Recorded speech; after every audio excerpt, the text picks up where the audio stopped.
I had a severe Instagram addiction. I used to scroll like 4 hours each day, and at the end of the day, I used to feel crap. I know that I had to change this. So let's talk about how you can actually build a relationship in which you are positively using the social media. Actual secret is you just need to have that feel good element there. What I mean by feel good element, do you remember that feeling when you were a kid and you used to go out, you used to spend some time with those people that you like, and when you used to come home, you were excited to go to the very next day and play with them again? That's the feeling we're talking about. So in order to maintain a good relationship with social media, you need to feel good when you're actually using the social media. So here's a 5-step framework that actually helped me build a healthy relationship with my social media usage and made me feel good after using my social media or Instagram session. Tip number 1, simple. Follow the accounts that make you feel good. It's widely said, you are the average of 5 people you spend the most time with. And the same is true with the social media, the type of the people you're following. That is your mental and social environment. So what I did was I started following those people that made me feel good, and those were doing those things that I actually want to do in my life, like self-improvement, productivity, mindset, focus. So I started following all these people around. You can do the same. So if you're into fashion, you can follow the fashion YouTubers. If you're into finance, you could follow the finance related people. And if you want to learn good things, you could follow the mindset, self-improvement, focus related people. Don't compare.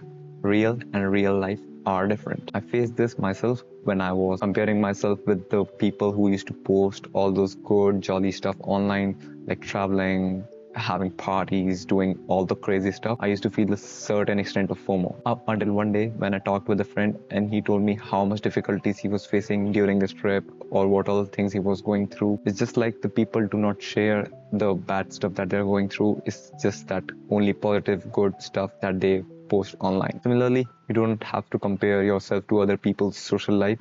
FOMO is just another thing. I know it's difficult to deal with it, but by practicing, you can easily overcome FOMO. FOMO actually doesn't yield to anything. You don't actually need to take social media this seriously. Point number 3, start sharing positive stuff. Now that you have built a positive environment and you have that mental state of which you're following the good people around you, hopefully you might have reduced your FOMO. Now it's time to share the positive stuff so that all those positivity gets flowing within you. It's not like you have to share it, but since it worked for me, I'm going to tell you guys. It can be as little as sharing just a reel or maybe a post to your friend on the stories, whatever method that you like. It can be just some positive edits and the other stuff that people post that makes you feel good, or the kind of things that you are into, you could share that. But don't be like Brad, who shared 15 posts a day. No one likes Brad. If you're a creator, you could start creating those kind of reels and videos in that specific area, and you could share them with your audience. At this point, views and acknowledgement does not matter because you're trying to build up an environment around you